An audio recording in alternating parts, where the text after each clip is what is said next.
महाराष्ट्र में पीएम मोदी का राहुल गांधी पर तंज। शहजादे को अमेठी की तरह वायनाड भी छोड़ना पड़ेगा।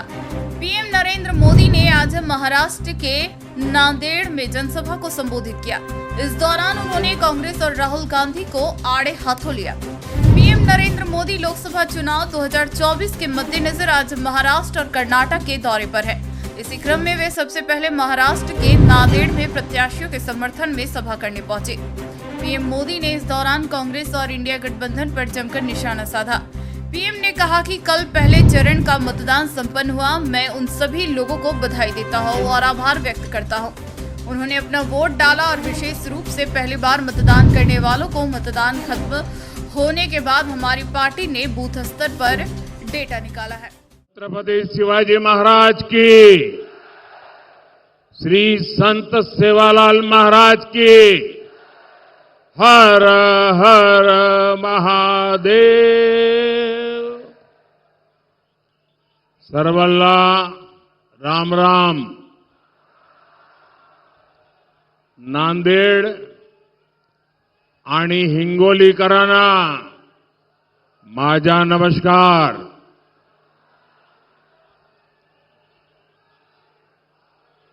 26 एप्रिलची तयारी झाली ना? खरेच मैं सबसे पहले मराठावाड़ की महान धरती से हुजूर साहब को, गुरु गोविंद सिंह जी को प्रणाम करता हूं। मैं रेणुका माता और दत्त भगवान के चरणों में प्रणाम करता हूं। मैं बाबा साहब आंबेडकर और नानाजी देशमुख, दोनों भारत रत्न जैसे राष्ट्रपुरुषों को नमन करता हूं। साथियों, कल देश में पहले चरण का मतदान संपन्न हुआ है। मैं वोटिंग करने वाले सभी लोगों को और विशेषकर हमारे फर्स्ट टाइम वोटर्स को बहुत बहुत बधाई देता हूं और उनका आभार भी व्यक्त करता हूं। मतदान के बाद अलग अलग लोगों ने बूथ लेवल तक का जो एनालिसिस किया और जो जानकारियां मिल रही है, उसे विश्वास पक्का हो रहा है कि पहले चरण में एनडीए के पक्ष में एक तरफा मतदान हुआ है।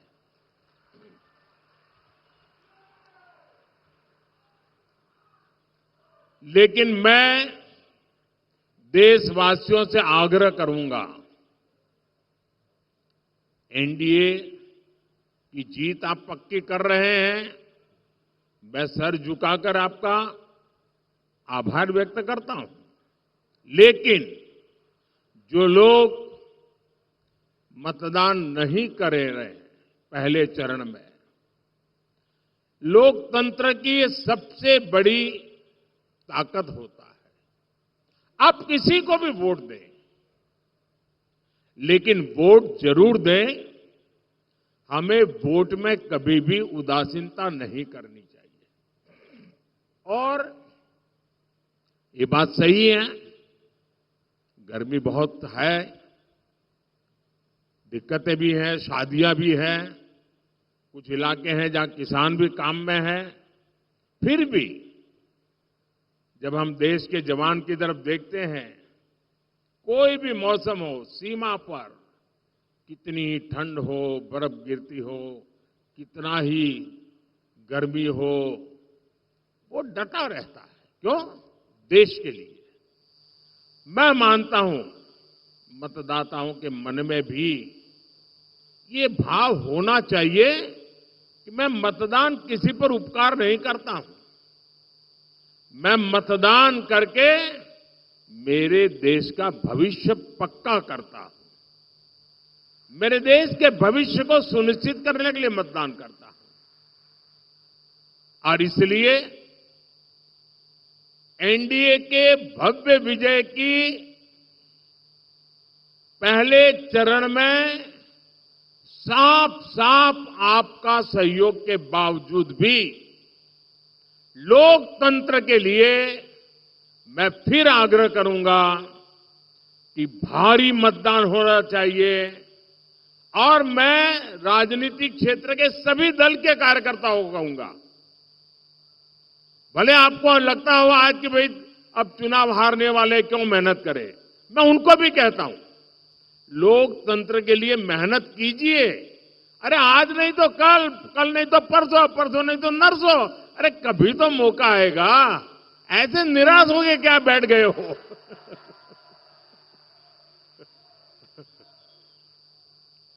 और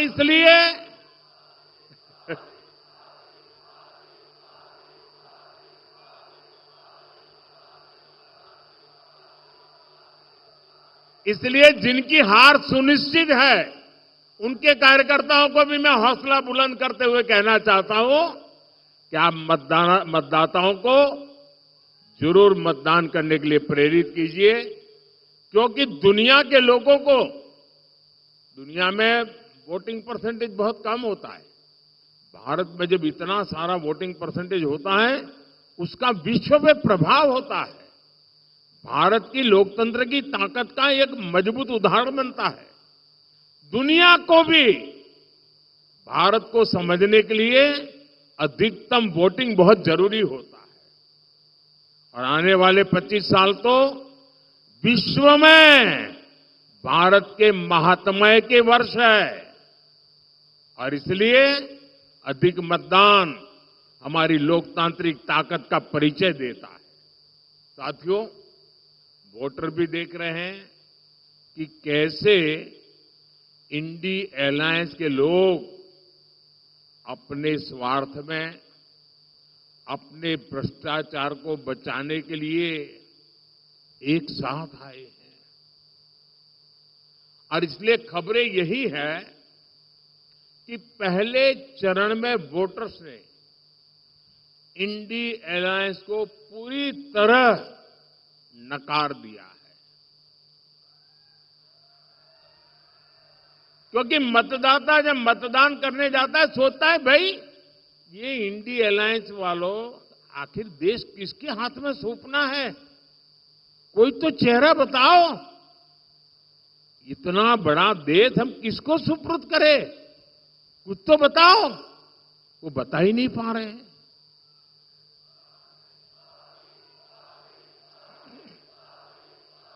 ये लोग दावे जो करें, लेकिन सच्चाई यही है कि चुनाव